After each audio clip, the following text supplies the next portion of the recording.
All right. Hey, hey. Hi, guys. Welcome back. This is part two. If you didn't see part one, there's a free link there in the description box. You can bounce over, watch part one, and then come on back here. You'll probably need to because I'm not going to recap. I actually have a new question that I'd like to ask. Why is he just now figuring this out?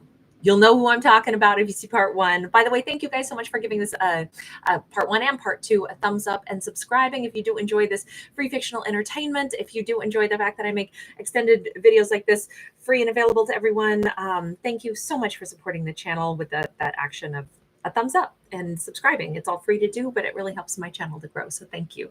So how and why is he just now realizing this? So I have my hair mixed up in decks of cards over there. We have got the Five of Swords. It is in the reverse. Okay, so when I say why and how is this coming across like this? He's no longer hostile. He's no longer wanting to be in and we didn't really see this part in part one, but I'm going to say because the Five of Swords can be wanting to win. It could be that at one point in time, he was the kind of character where, I mean, we know he was a King of Swords, right? And we know that there was ego. We saw that in part one, but I'm wondering if it was like, if you tell me what I need to do, now you're telling me what to do. You're pushing me around and I won't be pushed.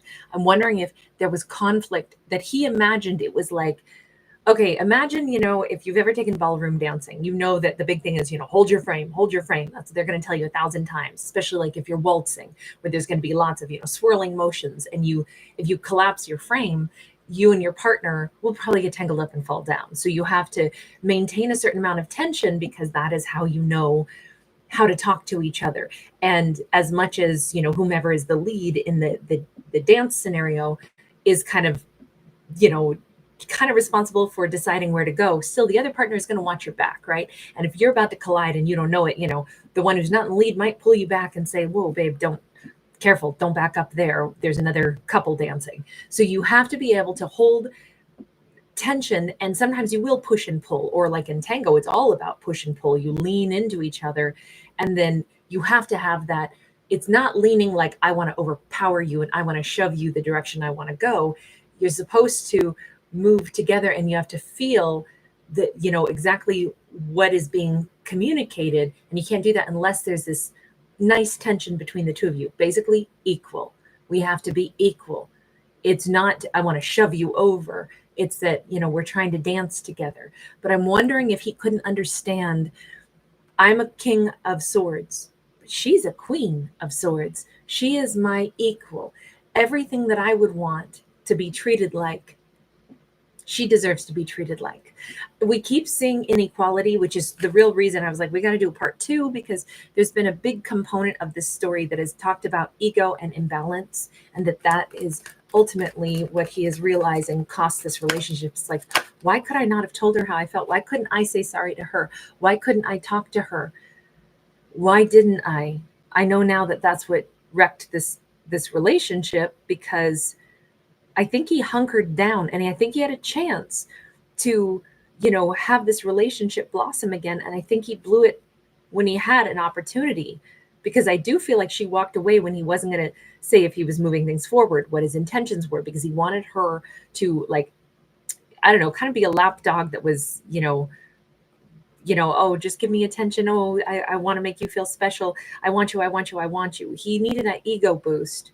And therefore, he wasn't going to give her any answers to, hey, what are we doing? Like this wasn't a fair and balanced relationship. It was make me feel good, make me feel special. I'm not telling you anything until you make me feel special enough. So the reason this energy is shifting for him is, number one, that belief that, oh, she's trying to control me. She's, trying to rule this relationship and tell me how I have to behave, tell me what I have to tell her in response. I think he took it not as like, hey, she deserves to be treated with the same amount of like, let me show her my intentions. Let me show her that I care. Let me make sure she knows I want to see her. I think he shut down and was like, you don't get to rule me. But I don't think she was ever trying to rule him. And he knows that now. And that's partially because with the Wheel of Fortune, This is where like an energy shift occurs. This is about divine timing. This is maybe about a maturing process. This, I mean, keep in mind, we just came through the 7-7 portal. Now we've got that full moon tomorrow. Maybe it has to do with that, but we started part one with this. We have somebody who is like had this massive breakthrough. We have this King of Swords who is having this, like, you notice the divine light is shining down on this card of great balance, 4 of Wands. And it almost feels like something in him has become more balanced. It still doesn't exactly explain, you know, we're seeing that what's shifted in his mind, but okay, we're getting closer to the more precise answer here. I was going to say, we know that he doesn't view her as an adversary anymore that was he had to fight against. And the more she wanted him to say, what the heck are we doing? The more, you know, are we doing a 10 of Cups or are we not? The more he was resisting, saying, of course, like, I want to be in this too. The more he resisted all that, the more it ruined the relationship. But he's grown, right? There's some new understanding, definitely some time has passed, some energy has shifted. But now we also see with that 7 of Swords, he's been lying to himself all this time. If he was belligerently not going to tell her that he loved her, he was not going to tell her that he was sorry about the fact that he was trying to get away with giving her none of the same respect and meeting of boundaries that he would have, that she deserved to have also. The fact that he couldn't tell her that he wanted her, but he wanted her to grovel for him. All of that, he's realizing this has been a lie all this time. He's always hoped, because we have hope and reflection scratched into the inside of this coffin. He's always hoped that this relationship was not really over, even though the way this was handled, it was straight up over. He had a chance to connect it with her again and didn't take it. He had a chance to rebuild this with her and didn't take it. We got the 10 of Wands, we got the King of Swords again.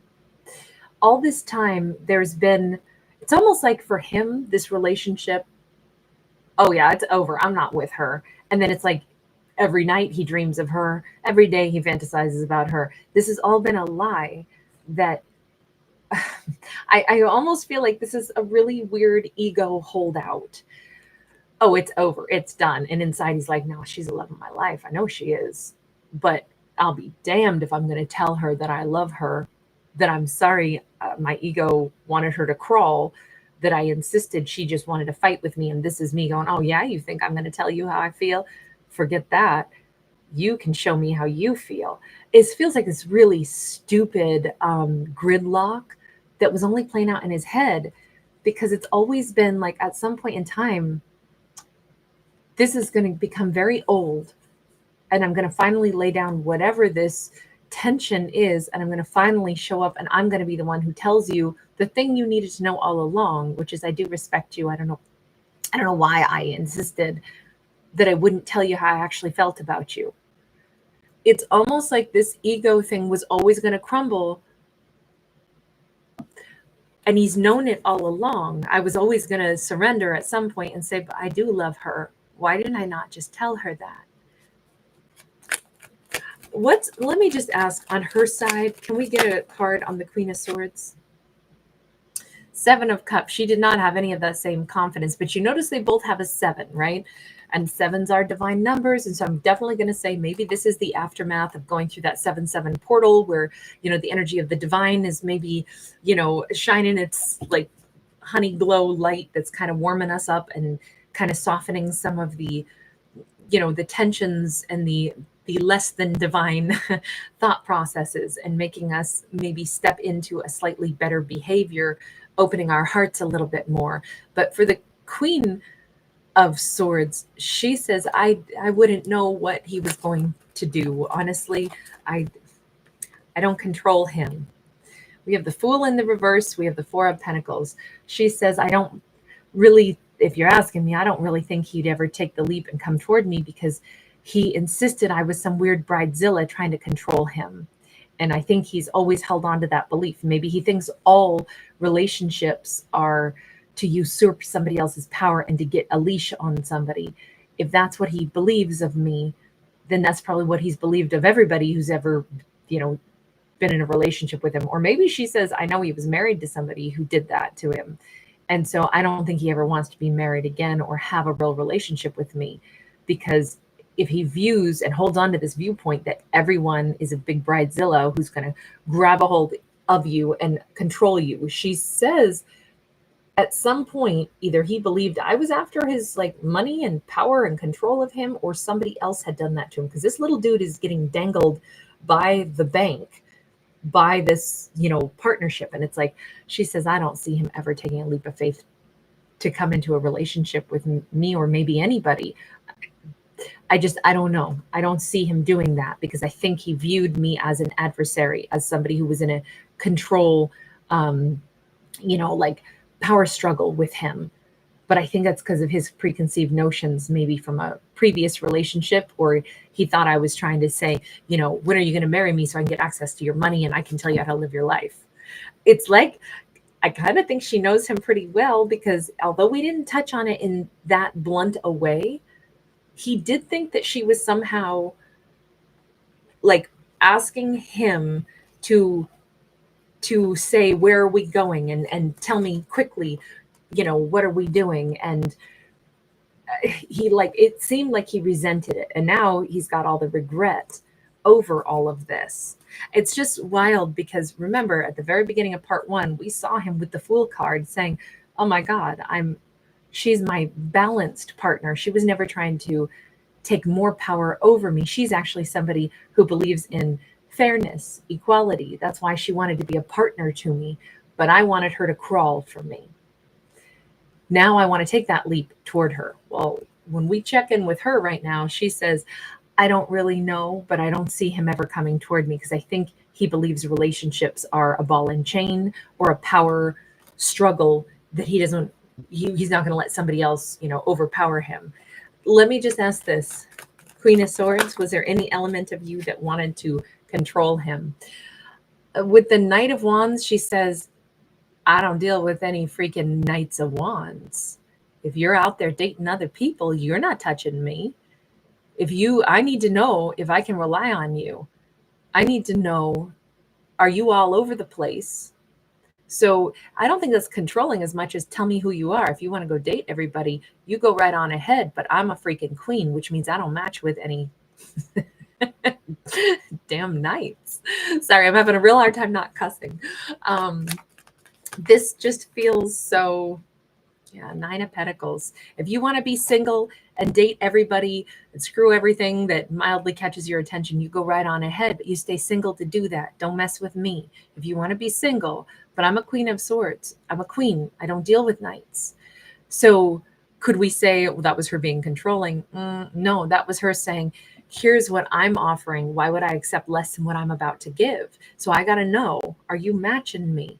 We would never go into any kind of, let's say, a job, right? When you sit down at a job interview, you're interviewing them too. You got to know, what are you offering me for my expertise, for my time?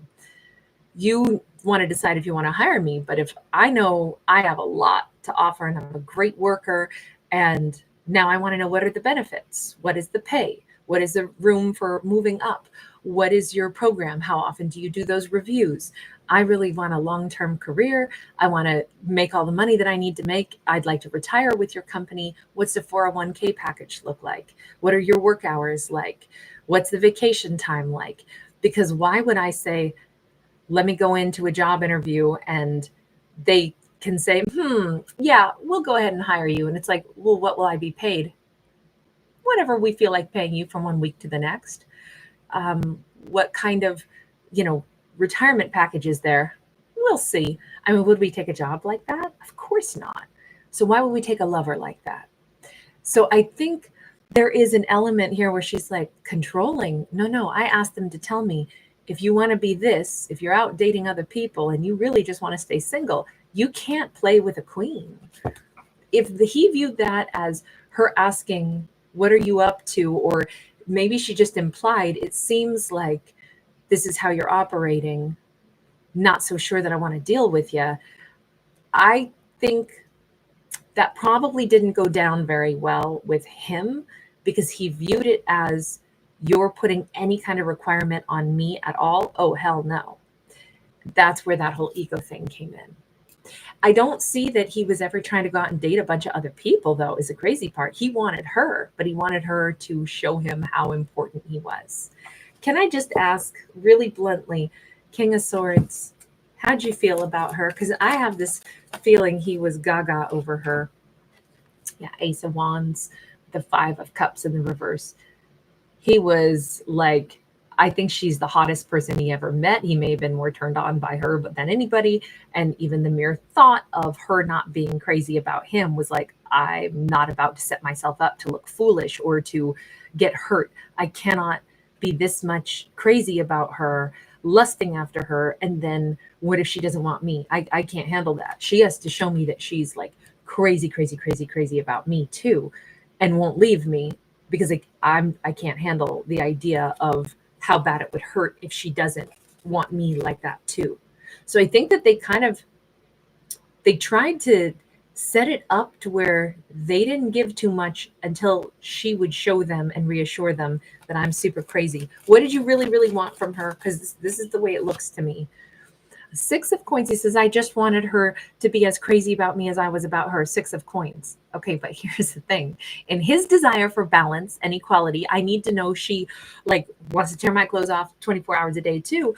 I want to know that she's nuts about me, but I'm not going to show her that I'm nuts about her. Then there's no equality. We're in this crazy cycle of why it is still imbalanced, why it was still imbalanced, where the ego thing is. And it's so crazy because these are literally sitting side by side now with the way these are. All about balance, right? Libra scales, Libra scales. I wanted it to be balanced, that she was crazy, crazy, crazy about me. But I wouldn't tell her that I really loved her. And when she asked me, what's our plan together? It's like, well, you didn't tell me that you're crazy, crazy, crazy about me, so I'm not going to tell you. And the Two of Coins is, again, a card of balance. But it's like walking on a tightrope. It's wearing a mask. Here's where this is a circular thing that never allowed this relationship to move forward. If I want you to show me that you're nuts about me, because I'm nuts about you, but I won't tell you that until you reassure me. And I need you to say the words that I need to hear, which is, you got to beg for me, pant for me, tell me how much you want to see me. You need to blow up my phone. You need to call me all the time. You need to come across as desperate so that then I feel secure. So then I'll give you the reassurance that I want you too. But if you don't act desperate, then I can't show you how much I want you. Like, that's what this stupid gridlock was. And that's the ego gridlock thing, right? She was asking, are we doing this? Are we going to be a 10 of Cups? And it's like, I'm not telling you that when you haven't crawled for me and made me feel super special. But she's over here saying, I'm not dealing with somebody that's a cheat or somebody that wants to be single. And right now I can't tell if you're serious about this. Well, I'm not going to tell you that I'm serious about this when you haven't shown me that you're, panting for me. So very much we see how this thing got wrecked, but we also see him realizing this. So last question. King of Swords, you know all this now. What are you going to do about this? High Priestess. Okay, so he is like, woo, feeling her energy. He is sending out emotional messages to her, if nothing else. Nine of Swords, he is heavily thinking about her, and she may be picking up on this. Seven of Coins. Look, it's been a long time. It's been a really long time, and she's built a pretty stable life for herself. Can there be a new beginning? He's sure trying to manifest an opportunity for that. We got that Ace of Pentacles. We've got that Magician. He's, I think, peering into her life a little bit, peering into her life with his energy. She may be starting to get stressed out thinking about him, wondering about him. She's working really hard, but he's over here working really hard at coming up with a plan on how do I start this all over again. I definitely feel like he's strategizing a return, because he's got to say this. And we kind of already saw that. He's got to say what he should have said a long time ago. Basically, break through the ego. All right. Thank you guys for being here. Thanks for giving it a thumbs up.